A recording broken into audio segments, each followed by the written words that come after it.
यहाँ पे सही तरीके से डायग्नोसिस करके फिर उसको ट्रीट करके वैसे मरीज भी यहाँ पे प्रेगनेंसी हासिल किए हैं।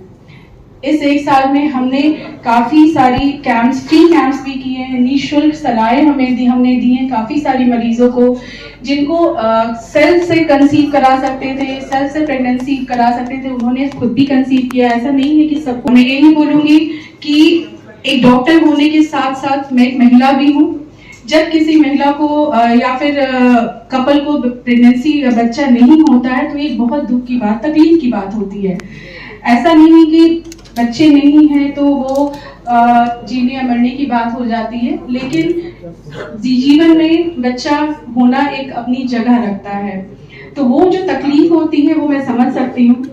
उसके साथ साथ जैसे मैंने बोला कि मैं डॉक्टर के साथ महिला भी हूँ, यहाँ कई सारी महिलाएं आती हैं जो काफ़ी परेशान रहती हैं, जैसा कि हमारा समाज है कि जिसमें अभी भी अगर प्रेगनेंसी नहीं होती है, बच्चे नहीं होते, उस महिला को ही जिम्मेदार ठहराया जाता है, जबकि हमने कई बार देखा है कि पुरुषों में भी प्रॉब्लम रहती है, लेकिन उस महिला को ही जिम्मेदार ठहराया जाता है। कई बार हमने देखा पुरुष दूसरी शादी को भी तैयार होते हैं। ये भी मैंने सुना कि जितना खर्च हम करेंगे, क्या मैं दूसरी शादी नहीं कर लूंगा। मैंने जैसे बोला कि एक डॉक्टर के साथ, महिला के साथ मैं काउंसलर भी उस समय बन जाती हूँ। उनकी ऐसा काउंसलिंग करना या पेशेंट को समझाना जिससे उनका घर ना टूटे। बच्चा तो चलिए आ ही जाएगा, आज नहीं तो कल हो ही जाएगा, अगर सही तरीके से अच्छे से ट्रीटमेंट किया जाए। तो मैं हमेशा बोलती हूँ कि हर मतलब कपल, जोड़ा माता पिता बन सकता है। ऐसा कोई कपल नहीं है जो माता पिता नहीं बन सकता है, बस ध्यान देना होता है कि किसे क्या ट्रीटमेंट की जरूरत है। तो इसी लक्ष्य को लेकर हमने ये अपना IVF सेंटर शुरू किया था, और शुरुआती दौर में मैं बस सोचती थी कि जो मैंने सोचा है उसे करके दिखाना है, और आज सही में आप सबके साथ अपनी खुशियां शेयर करते हुए मुझे बहुत अच्छा लग रहा है कि जैसे मैंने बोला ये 1 साल कैसे निकला हमें नहीं पता, पेशेंट को खुशी देते हुए और सबको किसी परिवार में जब वो खुशी आती है तो वो जो खुशी मिलती है ना, मतलब वो बयान नहीं कर सकते हैं इस शब्दों में। तो इसलिए थैंक यू सो मच, और उम्मीद करती हूँ कि हर साल हम इस फाउंडेशन डे को सेलिब्रेट करेंगे आप लोगों के साथ। और जैसे आज याद कर रहे हैं 1 साल पहले की बात, मुझे लगता है कि बहुत सारे लोग शायद लास्ट ईयर भी आए होंगे, और हर साल ऐसे ही फाउंडेशन डे हम लोग सेलिब्रेट करते रहेंगे और अपने सर्विसेज देते रहेंगे। Thank you so much. Thank you so much. करके प्लान किए थे। प्लान में एक हम लोगों ने एक सोचा था कि हम एक ऐसा IVF सेंटर खोलें जो क्वालिटी वाइज उत्कृष्ट हो, बहुत ही अच्छा हो, प्लस सस्ता भी हो, क्योंकि यहाँ पर बहुत सारे कॉर्पोरेट कल्चर आए हुए हैं जो आपाधापी, मैंने पिछले बार भी कहा था कि जो आपाधापी पैसे लेते हैं और रिजल्ट दे नहीं दे उसका भी कोई गारंटी नहीं है। हालांकि हम भी गारंटी नहीं देते हैं, लेकिन हमारा जो प्रतिशत है वो बहुत ही बेहतर है। उसके बाद हम लोगों ने ये अंकुरम IVF को अस्तित्व में लाया, और हम ऐसा उसको मतलब किफायती करने के लिए भरपूर कोशिश किए हैं ताकि लोगों तक हम लोग पहुंच पाए और सस्ते दर में हम लोग IVF प्रक्रिया कर सके। कुछ हम लोग कार्य किए हैं, जैसे झारखंड में लगभग सभी राज्यों में हम लोगों ने फ्री कैंप किया, लगभग 81 कैंप्स किए हम लोगों ने पिछले साल, और लगभग मोर देन 1100 पेशेंट जो निसंतान कपल है उन लोगों को फ्री कंसल्टेशन दिया है, और एक बात बताना चाहूंगा, हमने झारखंड में पहली बार CASA machine, computer assisted semen analysis machine लाया है, जो कि पिछले साल में जितने भी पेशेंट आए सभी को हम लोगों ने फ्री यहाँ पर उसका सेवा दिया है। और इतना ही नहीं, सभी को हम लोगों ने पिछले साल सभी को लगभग फ्री कंसल्टेंसी दी है, उन्हें फ्री अल्ट्रासाउंड कराया है, और ताकि शुरुआती जांच में दंपतियों को इनफर्टिलिटी के कारण पता चले और आगे क्या करना है उसका हम लोग भी लगता है अवेयरनेस नहीं है, पर ये अवेयरनेस बढ़ रही है। जैसे कि अगर हम एक पेशेंट, जैसे मैं एग्जांपल दूंगी, एक पेशेंट है हमारे पास, अभी उनकी 6 मंथ्स प्रेगनेंसी हो गई है, और जब हमने उनसे पूछा शादी का कितना टाइम हुआ, उन्होंने बोला 25 इयर्स। 25 साल हो गए। तो 25 साल की शादी को हुए, उन्होंने कहा कि अभी तक हमने 10 से 15 लाख खर्च कर चुके हैं और हमें कहीं भी सफलता नहीं मिली। और अच्छी बात है कि हमारे यहाँ एक बार में सफलता मिल गई।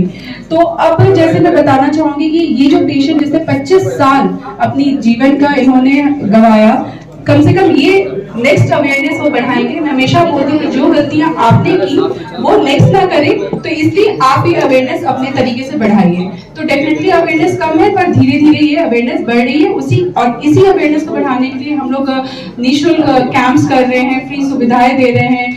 पेशेंट बाहर निकल के आए, इसलिए हम लोग फ्री अल्ट्रासाउंड से एनालिसिस ये सब की सुविधाएं भी पेशेंट्स को हम लोग दे रहे हैं। न्यूनतम क्या खर्च है मैम, न्यूनतम खर्च क्या है आईवीएफ का, ताकि आम लोगों को पता चले और वो लोग आए? न्यूनतम खर्च हमने एक ऑफर ही कहेंगे, हम लोगों ने 85,000 में आईवीएफ करने का हम लोगों ने एक ऑफर दिया था, जो हमको लगता है कि न्यूनतम है, क्योंकि इसमें इंजेक्शंस ही बहुत कॉस्टली पड़ते हैं। फिर भी हम लोगों ने, क्योंकि मेरा सर्विस, मैडम का सर्विस हम लोग यही किया है, तो हम लोग उसको फ्री किए। और फिर कुछ लेबोरेटरी पार्ट में भी हम लोगों ने उसको कुछ कंपाइल किए थे, तो इसको मिनिमम हम लोग 85,000 में कर पाए। सर एक सवाल होगा कि अत्याधुनिक मशीनें बहुत ज़्यादा डेवलप हो चुकी हैं इस फील्ड में, बहुत ज़्यादा ऐसी मशीनें आ चुकी हैं जो लोग खरीद नहीं पाते हैं या फिर बड़े हॉस्पिटल में ऐसी सुविधाएं नहीं होती, तो उस पर आपका क्या विचार होता है, किस तरह से डेवलप? देखिए, मशीनरी तो बहुत ही इम्पोर्टेंट है। आप बिना मशीनरीज के आप अच्छे एम्ब्रियोज बना करके नहीं दे पाइएगा। अच्छे एम्ब्रियोज नहीं होंगे तो रिजल्ट आप नहीं दे पाइएगा। तो इसके लिए हम लोगों ने क्या किया, एक बल्क लोन लिया था बैंक से, जो हम लोगों को बहुत सुविधा हुआ और उसी के कारण हम लोग इतना अच्छा रिजल्ट दे पा रहे हैं। मशीनरी बहुत ज्यादा मतलब रिक्वायर्ड है इस फील्ड में। हम लोग ने जब अंकुरम खोला था, तो हम लोगों दोनों का ये विजन था कि हम लोग मशीन में कॉम्प्रोमाइज नहीं करेंगे, चाहे कुछ भी हो जाए, क्योंकि रिजल्ट डिपेंड करता है हमारी मशीनों के ऊपर, जिसमें कि सबसे अहम भूमिका रहती है हमारे इंक्यूबेटर्स, जिसमें ये एम्ब्रियोज डेवलप करते हैं। अगर एम्ब्रियो अच्छी क्वालिटी की इंक्यूबेटर्स अगर अच्छी क्वालिटी की ली जाए तो एम्ब्रियोज अच्छे बनेंगे और रिजल्ट आएगा। तो हम लोगों ने हमेशा रिजल्ट ओरिएंटेड काम करने की कोशिश की है कि, और उसी को मद्देनजर में रखते हुए हमने मशीनों पे अपना खर्च किया था। एक सवाल, हाँ, और जैसे हमने सर ने बताया था कि CASA computer assisted semen analysis machine जो झारखंड में पहली बार हमने लाया, और उस मशीन के द्वारा हम पेशेंट्स को उनकी जो semen analysis, husband semen analysis report है, वो खुद से देख सकते हैं। कई बार क्या होता है कि जब सीमेन स्पर्म काउंट है, जब डिटेल में पूछूंगी इसका मतलब क्या होता है, वो नहीं समझ पाते हैं। यहाँ कासा में कंप्यूटर पे वो अपने सीमेन की रिपोर्ट खुद से देख सकते हैं कि उनकी स्पर्म कैसी है, उनकी मोटिलिटी कैसी है, चलने की क्षमता कैसी है। ये जो कासा मशीन है, ये आपने कहा सर, राज सर बता रहे थे कि ये पहली बार झारखंड में आया है, ये क्या है, कैसे है, थोड़ा सा विस्तार में बता दें। ये एक सॉफ्टवेयर बेस्ड मशीन है जो सीमेन एनालिसिस का ऑटोमेटिक उसका मॉर्फोलॉजी, मोटिलिटी और काउंट ऑटोमेटिक लेता है, जिसे हम स्क्रीन में देख सकते हैं और इसे पेशेंट को भी हम दिखा सकते हैं।